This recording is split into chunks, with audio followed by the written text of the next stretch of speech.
Ha, dadasi, ha. Xo'p, bo'pti. Hozir qo'raman. Ha? Yordam bering.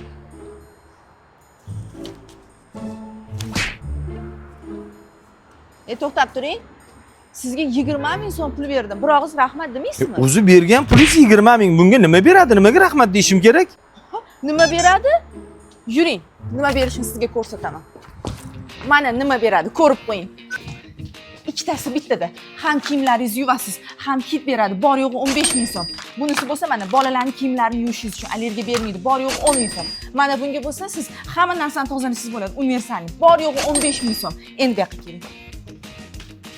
Mana ko'rib qo'ying. Siz ovqat yeyishingiz uchun kosa tarelkalar bor yo'g'i 15 ming so'mdan. Choy ichishingiz uchun mana shu pelalar bor yo'g'i 10 ming so'mdan. Yana nima kerak? Endi bu yoqqa keling. Kosmetikalarning hammasi 15 mingdan, sovunlar 10 mingdan, mayli bular ham 15 mingdan. Yana nima kerak? Mana shuncha narsa ha marketda bor yo'g'i 10 ming so'm, 15 ming so'mdanligini bilmasmidingiz? Bilmasdim-da. Ha, siz buni bilishingiz uchun mumkin ilovasini yuklab olishingiz kerak, Instagram profiliga obuna bo'lishingiz kerak. O'zi telefoningiz bormi? Ha, bor. Voy mashinik. Apki pulimni. Hurmatli ayollar, bu qatdan tushunardi. Sizlarga tavsiya qilaman. Ha marketga kelsanglar, siz sevgan hamma narsalar bor yo'g'i 10 ming, 15 ming so'mdan boshlanadi. Sifatiga gap yo'q.